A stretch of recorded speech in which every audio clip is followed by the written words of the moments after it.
Efésios 5,15. Quem achou, dá um amém. Presta atenção, meu irmão.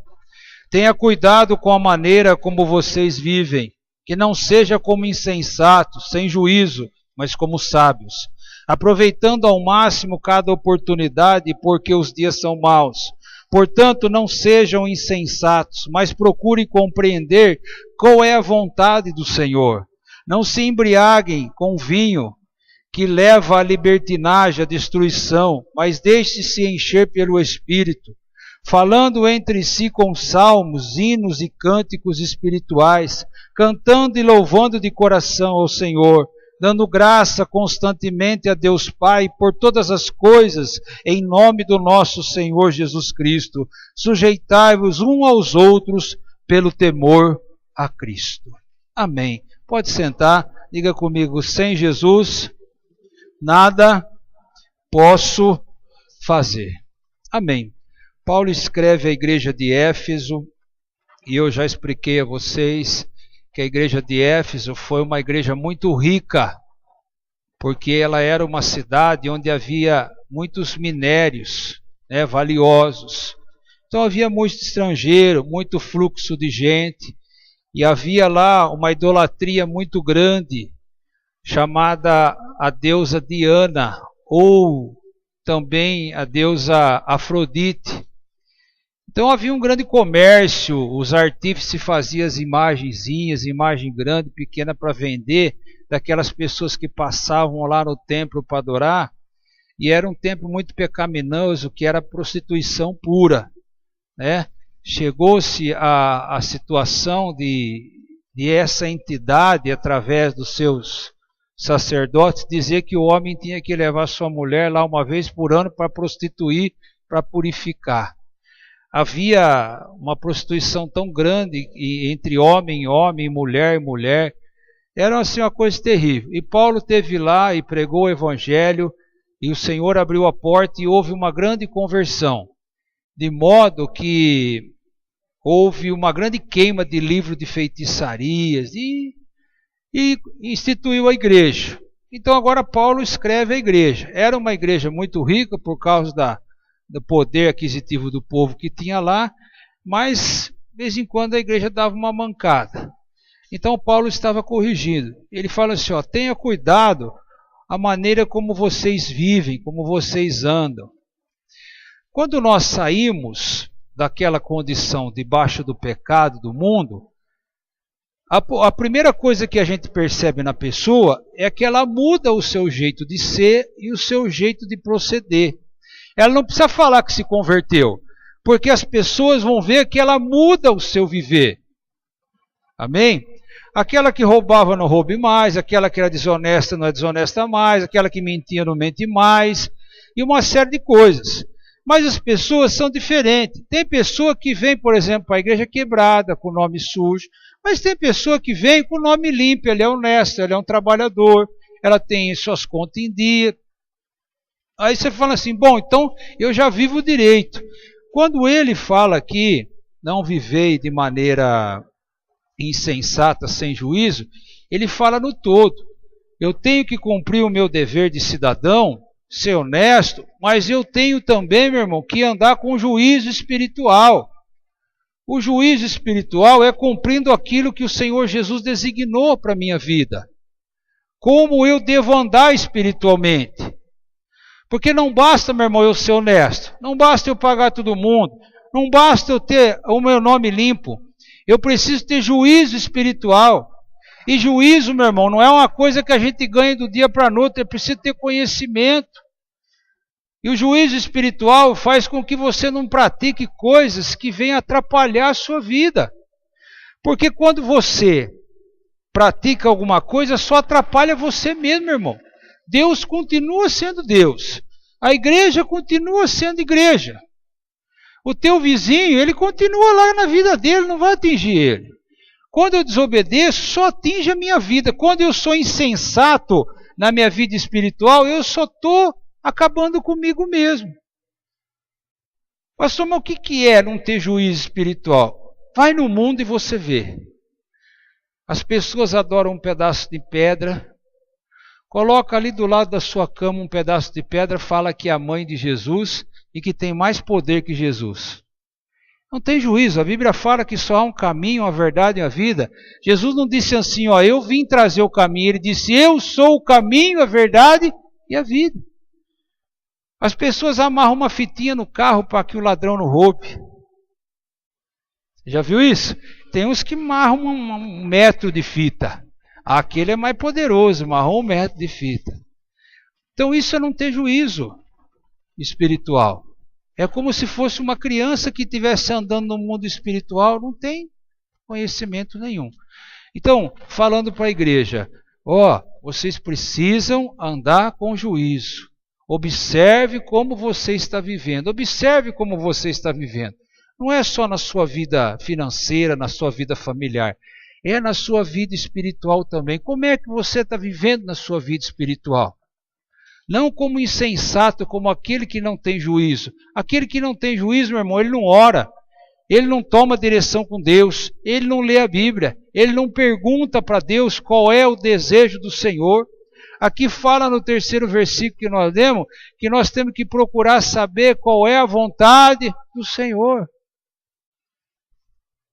Então ele vai levando uma vida espiritual sem juízo, como se não houvesse o amanhã.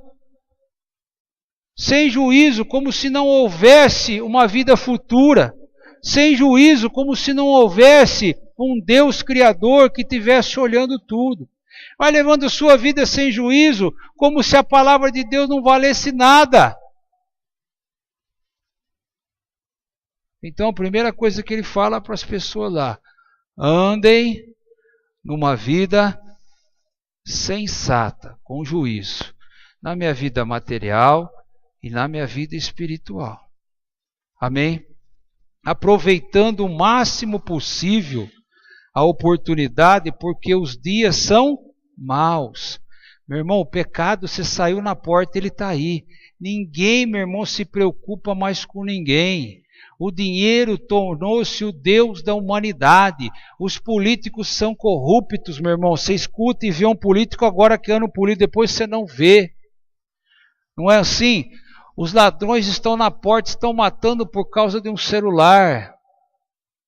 Os dias são maus. Eu tenho que aproveitar a oportunidade de fazer o bem. Eu tenho que aproveitar a oportunidade de estar em dia com Deus espiritualmente, porque os dias são maus, está cada vez mais difícil, cada vez mais complicado, cada vez mais duro, meu irmão, andar com Jesus, sim ou não? Porque as religiões estão parecendo santas. As religiões por aí se transformam no que o povo quer e parece uma coisa bonita, uma coisa de Deus, meu irmão, mas não é. Então, se eu tenho oportunidade hoje de servir a Deus, eu sirvo com toda a minha força. Eu tive a oportunidade hoje de desviar do pecado, eu vou desviar do pecado. Eu não vou deixar para amanhã, porque os dias são maus. Eu tive a oportunidade de me santificar hoje, eu vou me santificar. Eu tive a oportunidade de pedir perdão hoje, eu vou pedir hoje, não vou deixar nada para amanhã. Eu tive a oportunidade de ser uma pessoa fiel com Deus hoje, eu vou ser hoje, aproveitando as oportunidades. A tentação é uma oportunidade de você provar para você mesmo que você ama Deus. Quando vem a perenga, o mal, é a oportunidade, meu irmão, de nós ficar firme, de nós mostrar para Deus, ó Deus, eu estou aqui na perenga, mas eu te amo, viu? Amém? E hoje você deve ter tido oportunidade, meu irmão, para procurar uma coisa boa. Hoje você deve ter tido oportunidade para fazer alguma coisa boa para Deus e para alguém. Então aproveite e faça. É esse momento que vai transformar a tua vida aqui e na vida futura vai te dar grande alegria lá no céu. Amém? Eu não posso ser honesto em todos os lugares e não ter uma vida com juízo com Deus espiritual. Quando a gente vai falar com o rico, meu irmão, o rico, a primeira desculpa que ele fala é essa daí. Ó, pastor, eu sou uma pessoa direita, eu se não der para me ajudar, eu também não atrapalho. Ele acha que isso aí basta. Ele acha que entregar uma cesta básica, isso basta. Então, talvez ele seja uma pessoa que esteja andando bem materialmente, mas espiritualmente ele é uma pessoa sem juízo. É uma pessoa que não tem nenhum conhecimento e os dias são maus. De repente aquele dia pode findar a sua vida. Portanto, não sejam insensatos, não sejam sem juízo, né? Mas procure compreender qual é a vontade de Deus. Meu irmão, não é a sua vontade, é a vontade de Deus. As religiões hoje querem fazer a sua vontade. O que é que você tem vontade? Eu tenho vontade de ser diretor da empresa. Então você vem aqui, nós vamos fazer um trabalho na encruzilhada. Ou você pega esse santo aqui, que esse santo aqui é o desatador do nó. Ou você pega lá na outra que se diz evangélica, faz a fogueira santa. Vai acertar a sua vontade. Mas é o contrário. Nós temos que saber qual é a vontade de Deus para a nossa vida. Jesus disse assim na quinta-feira que ele estava orando, que ele ia ser crucificado. Senhor, de mim o Senhor passa de mim esse cálice, mas não faça a minha vontade, faça a sua vontade. Amém? E quando eu procuro a boa e agradável vontade de Deus, eu percebo que aquilo para a minha vida é muito melhor do que eu queria. Então hoje a gente procura muito a nossa vontade. Procura a vontade de Deus. Sabe por que muitas vezes a gente fica preso num problema, irmão? Porque a gente está procurando a nossa vontade.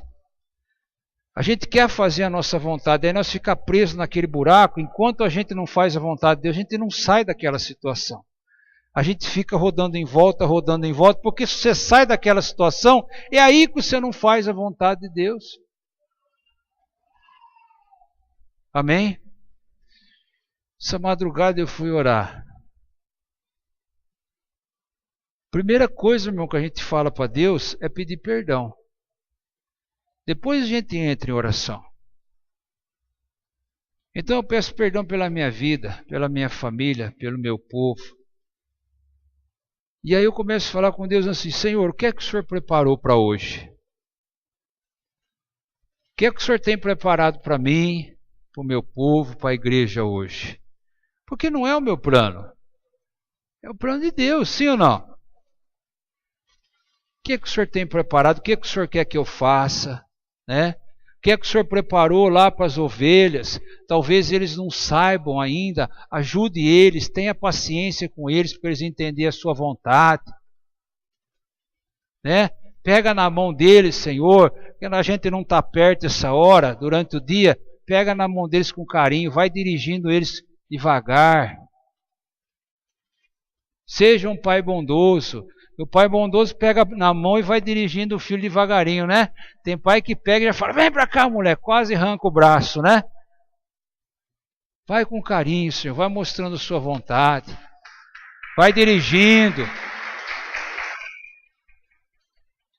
Porque se eu for fazer a minha vontade, o meu plano, eu vou achar que eu estou indo para frente, mas estou indo para trás. Pode até coincidir a sua vontade com a vontade de Deus, mas é muito difícil isso acontecer. Por isso que ele já estava usando Paulo para escrever a igreja.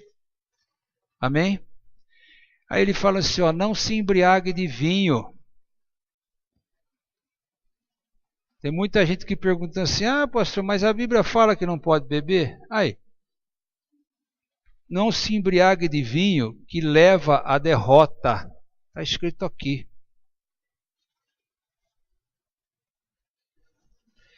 Não se embriague com vinho que leva à derrota, mas deixe-se encher do Espírito Santo. Amém? Você não vai beber e vir o Espírito Santo na sua vida. Não adianta. Você não vai ter outro vício, fumar, e vai vir o Espírito Santo na sua vida. Não adianta. Para o Espírito Santo vir na nossa vida, o vaso tem que estar vazio e tem que estar limpo. Deus é que nem você nessa parte. Você não bebe água num copo sujo. Deus não vai colocar o Espírito no lugar sujo também. Amém?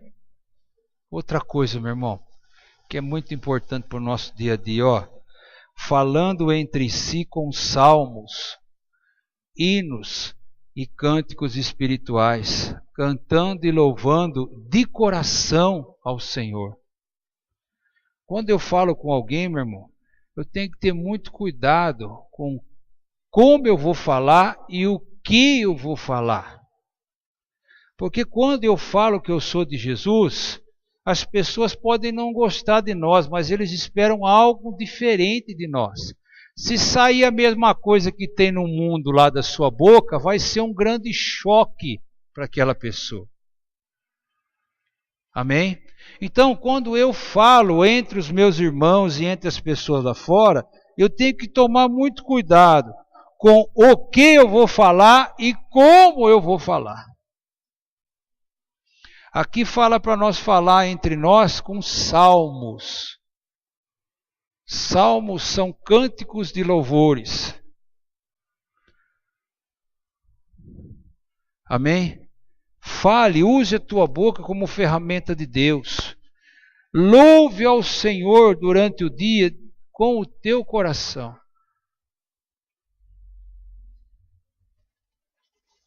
Amém?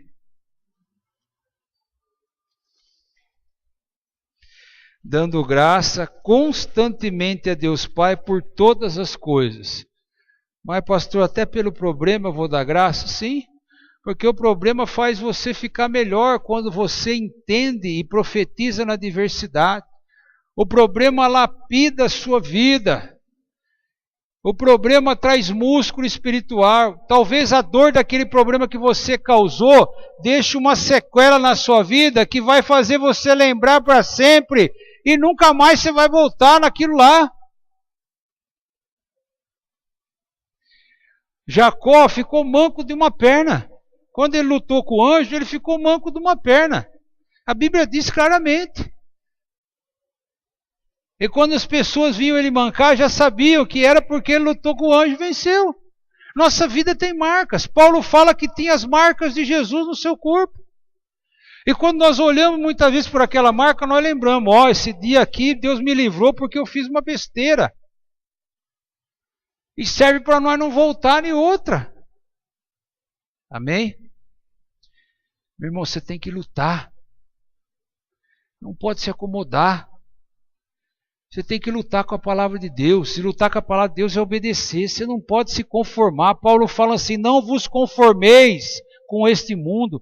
Está tudo errado e está parecendo certo. E talvez você fale assim, não adianta lutar, eu vou deixar assim mesmo. Não, não se conformeis, mas vos renoveis pela palavra de Deus. Nós temos que lutar com a palavra, e lutar, meu irmão, é obedecer na nossa vida. O vizinho faz errado, o outro vizinho aqui faz errado, e quanto a isso, Deus já respondeu no Salmo 91, 1000 cairão ao teu lado, 10.000 à tua direita, mas tu não serás atingido. Não é porque eles fazem que eu vou fazer. Amém? Deus não quer quantidade, meu irmão. Deus quer qualidade. Ele diz no Salmo 91 que 1000 vai cair ao teu lado e 10.000 à tua direita, vai ficar um só em pé você.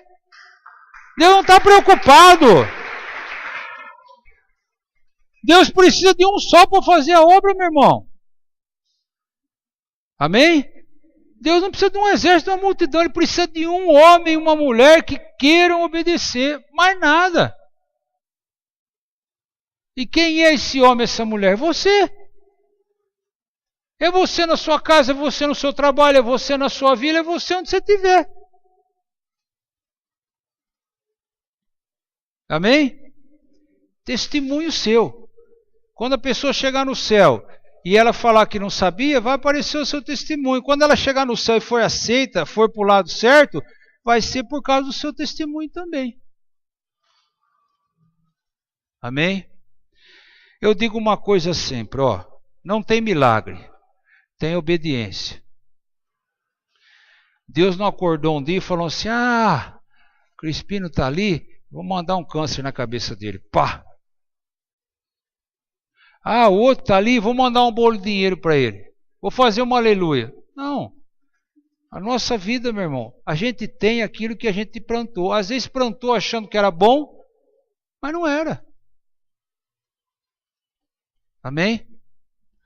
Eu fui para Ribeirão ontem, meu irmão. Eu converti um homem lá chamado Bertossi. Ele chegou na igreja no mês de junho com 300 mil de dívida.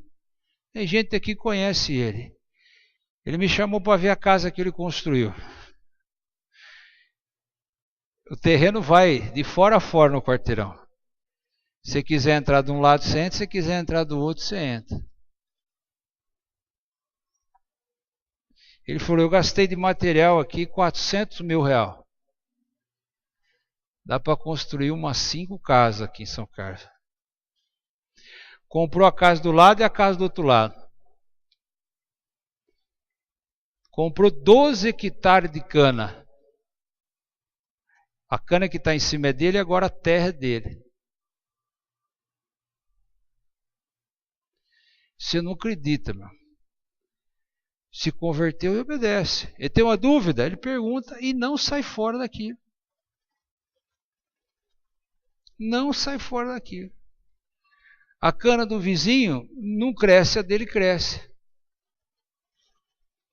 Falei para ele, Bertossi, quando você for passar o adubo na cana, você ponha lá vidrinho de óleo sempre e passa. A cana do vizinho não cresce, a dele cresce. E vende a cana para a usina paga a dele e não paga a do vizinho.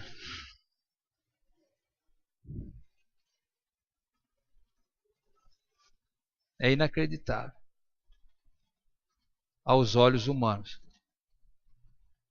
Quando ele se converteu, ele e a mulher dele não saíam debaixo da saia do padre.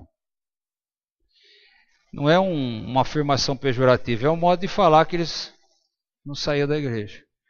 Eles vieram no casamento do empregado dele, se converteu no casamento do empregado dele que eu fiz. O pai dele mandou fazer uma capela na frente da casa com uma imagem da Maria desse tamanho assim, como promessa para ele voltar para a igreja. O pai dele colocou um processo nele que ele tinha roubado o pai dele. Olha como as coisas foram apertando. Pois ele não conseguiu provar nada, ele passou tudo isso com Jesus e agora, meu irmão, ele é referência na cidade. Já imaginou seu pai carregar um processo na justiça que você roubou ele? Por causa de despeito? Que você mudou de religião?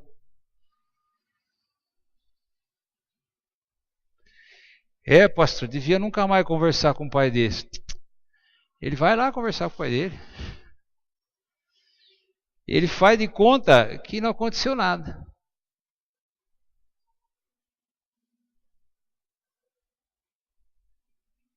Amém? Ele não buscou riqueza, ele buscou Deus. E a riqueza veio por consequência. Faça isso, meu irmão. Ande sensatamente, ande com juízo espiritualmente. Vai ter uma dúvida, ele pergunta. O que é a melhor aqui, pastor? Como é que nós faz? Às vezes a gente não sabe. Vamos orar, vamos buscar Deus. Vamos ver o que Deus vai falar desse assunto, desse negócio. Vamos ver o que Deus acha aqui. Vamos ver se tem algum engano, algum engodo aqui no meio. Deus vai mostrar. Vamos orar primeiro. Não sei, agora não sei. Vamos orar. E Deus mostra. E Deus mostra. Não tem ninguém, meu irmão, de lá que ficou direito que não está bem. Assim também é com você.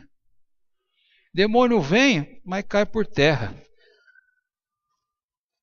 Demônio vem, você vence, ainda ganha o despojo da guerra. Amém, meu irmão? Dando graça constantemente por todas as coisas em nome de Jesus Cristo, sujeitando-se uns aos outros por temor de Cristo. Meu irmão, às vezes nós temos razão em muitas coisas. Às vezes nós temos razão em muitas coisas. Mas a Bíblia fala que tem hora que a gente tem que se sujeitar. Eu me sujeito, eu podia me rebelar, mas eu vou me sujeitar por temor a Cristo. Amém? Tem muita coisa que a gente não concorda, meu irmão. Mas a gente se sujeita. Sim ou não? Porque são coisas que não vai atrapalhar nossa fé em Cristo Jesus. Mas eu não me sujeito porque eu sou bobo. Ou porque o outro é mais esperto. Eu me sujeito por temor a Cristo. As pessoas hoje em dia não temem a Deus, meu irmão. Tentam a Deus. As pessoas bebem a vida inteira, depois quer que Deus cura uma cirrose. As pessoas viram as costas para a igreja e depois quer vir um dia receber a bênção. Amém? As pessoas não ajudam ninguém, não ajudam a igreja e quer prosperar. Que jeito? Não tem medo de Deus. Mas você não é assim. É ou não é? Diga assim, eu sou uma benção. Você é uma benção. Amém? Então essas coisas, quando a gente é uma benção e a gente escuta Deus falar, alegra nosso coração, porque só reafirma aquilo que nós já estamos fazendo. Não é? Quando eu leio uma palavra dessa, eu falo, Senhor, muito obrigado, eu estou fazendo assim certinho como o Senhor falou. E aí Deus fala assim, não, eu só estou falando para você não esquecer. Filho é assim, né? Filho, você manda ele fazer alguma coisa, quando ele está saindo, você fala, não vai esquecer daquilo, mas você já falou. Aí você fala, não, mas só estou falando para você não esquecer. Deus é assim com nós, é que nem um pai. Ele está sempre falando para nós, nos lembrar, por causa que Ele nos ama. Isso é o amor. Né? Se Ele não amar, você está torcendo para você esquecer, pô, o ascada comer. Amém? Ó, quando a pessoa é insensata, ela vai sofrer. Ensine o teu filho a ter juízo. Se ele não tiver juízo, deixa ele sofrer, meu irmão. Não vai sofrer para ele, porque você vai se matar e ele não vai criar juízo. Aquele sofrimento que ele passar, ele vai criar juízo naquele sofrimento. Pode ter certeza. Amém? Porque o filho foi sem juízo, não vai o pai ficar sem juízo também. Amém? Porque muitas vezes acontece, o filho não tem juízo e o pai fica sem juízo igual o filho. Ó, meu filho, eu já te avisei, você quer, vai sofrer lá. Sabe o que vai acontecer, meu irmão? Que nem o filho pródigo. Agora que ele tiver com a guascada ardendo lá, ele vai lembrar do pai e da mãe e falar, mas quando eu estava com meu pai, com a minha mãe era muito melhor, eu vou voltar para lá. Porque talvez o nosso filho, ele não tenha juízo, mas eles não são bobo. Ele sabe ver onde é melhor, onde é pior. Sim ou não? Amém? Tenha juízo. Seja sensato com Deus. E não vai te faltar nada. O maligno não vai te tocar. Você vai ter uma vida de vitória. Amém? E outra coisa, meu irmão. Para mim orar por você. Põe uma coisa na tua cabeça para toda a vida. Por mais que pareça que o diabo está ganhando, ele sempre perde. Por mais que pareça que Jesus está perdendo, ele sempre... Então, se o cara está caminhando para o barranco, você fica quieto. Se Deus permitir ele cair no barranco, aquele barranco vai ser um remédio para a vida dele. Amém? Vai chegar uma hora que o lombo vai doer, às vezes ele aguenta uma, aguenta duas, mas chega uma hora o lombo não aguenta mais. Aí ele entra com o próprio pé na casa de Deus. Tá bom? Diga assim, eu sou ajuizado. Glória a Deus por isso. Amém? Quando alguém vem falar alguma coisa de você, meu irmão, dos meus membros, mas escuta cada uma, meu irmão. Mas escuta cada uma. Esses tempos atrás quiseram falar um iê aqui, não de uma pessoa específica, mas do povo. E eu falei assim, e de mim, o que é que você fala? Não, o senhor é uma pessoa boa, então. Quando você está falando dele, você está falando de mim. Ei, mas o senhor está levando para o lado pessoal. Eu falei, lógico que eu estou levando para o lado pessoal. A igreja é minha vida, a ovelha é minha vida. Você cutucou nela, dói em mim. Não, mas eu estava falando do povo. Mas aquele povo é meu, é abençoado, rapaz. Aquele povo é o melhor que tem. Qual é o melhor povo? É você, o meu, é ou não é? Não é, meu irmão? Ah, o povo do outro é meu nada. O melhor povo é você. Que Deus me deu. Amém? Então, tenha juízo. Tenha juízo. Você é uma bênção, meu irmão. Outra coisa, eu acredito em você. Você sabe disso? Senão eu não estava aqui pregando para você. Senão eu não estava orando para você de madrugada. Se Deus acredita em você, quem sou eu para não acreditar? Não é verdade? Amém? Mais uma coisa, meu irmão. A vitória é sua. Tá bom? Vão falar de nós, mas vai ter que erguer a cabeça para procurar nós, porque nós vamos estar por cima e deixa eles falar. Amém?